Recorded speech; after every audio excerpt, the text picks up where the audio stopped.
दोस्तों ये वीडियो भी आप लोगों के लिए बहुत ज़्यादा इंपॉर्टेंट होने वाली है, क्योंकि इस वीडियो में मैं आपको बताने वाला हूँ कि जब हम एक घर को बनाते हैं तो हमारे माइंड में काफ़ी सारे डाउट चल रहे होते हैं अलग अलग स्टेज पर। तो काफ़ी सारे सवाल भी मेरे से पूछे जाते हैं, तो उनमें से कुछ सवाल मैंने लिए हैं जो कमेंट के माध्यम से पूछे गए हैं, जिनका जवाब मैं आज की वीडियो में आपको देने वाला हूँ। अगर आपका भी कोई डाउट है तो आप कमेंट में टाइप कर सकते हो। तो पहली जो कमेंट जो मैंने ली है वो ये है कि जब हम अपने घर को बनाते हैं तो घर में डोर लेबल और जो विंडो, यानी डोर और विंडो, क्या हमें एक ही लेबल पे लगानी चाहिए या ऊपर नीचे कर सकते हैं।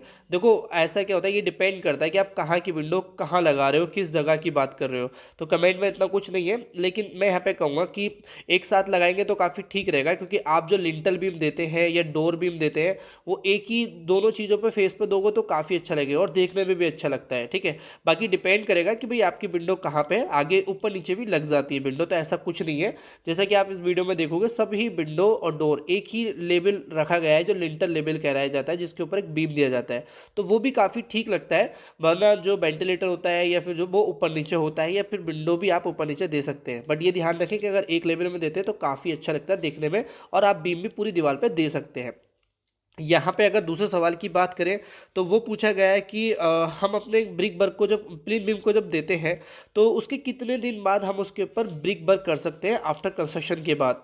ठीक है, अब यहाँ पे क्या होता है कि बहुत से लोग यहाँ पे गलती भी करते हैं। वो गलती क्या है कि जैसे मान लो आज बीम डाला है, वो कल इसकी शटरिंग को हटा देते हैं और उसके बाद कल या परसों से ही बीम की चिनाई इसके ऊपर जो ब्रिक वर्क होता है वो स्टार्ट कर देते हैं। बट ऐसा नहीं करना चाहिए। देखो बीम की शटरिंग जो साइड आपकी वो 24 से 48 घंटे में भले ही आप हटा सकते हैं, वो भी जब जब आपके नीचे ब्रिक वर्क हो रखा है। अगर आपने ब्रिक वर्क नहीं करा है तो फिर आपको जो बॉटम है उसकी हटाने के लिए टाइम रखना होता है।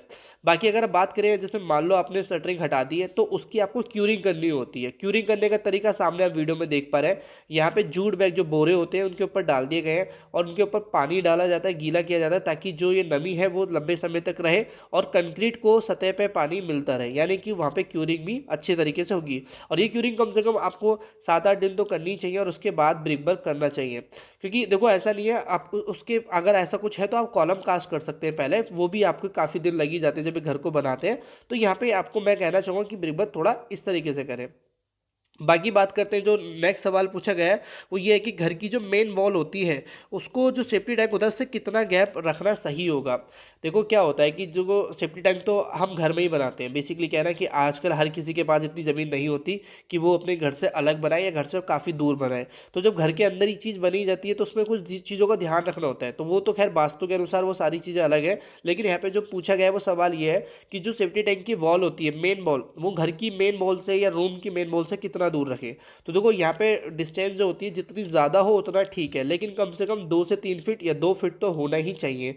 वो इसलिए क्योंकि अगर आप घर की मेन दीवार को ही टच कर देते हो तो क्या होता है कि दीवार में नमी आने के चांसेस काफ़ी ज़्यादा होते हैं, क्योंकि सेफ्टी टैंक की दीवार के अंदर आपको हमेशा पानी ही स्टोर करना होता है, आपका वेस्टेज होता है। तो वो नमी हमेशा रहेगी और वो नमी धीरे धीरे क्या होगा, मेन दीवार की साइड को बढ़ने लगेगी। अगर आप थोड़ा बहुत दूर भी बनाते हैं 1 आध फीट तो भी वो कवर कर लेती है नमी, लेकिन यहाँ पे अगर आप थोड़ा ज़्यादा रखते हैं तो काफ़ी ठीक रहेगा। मैं कहूँगा कि आप 2 से 3 फीट तक जा सकते हैं, वो ठीक रहेगा।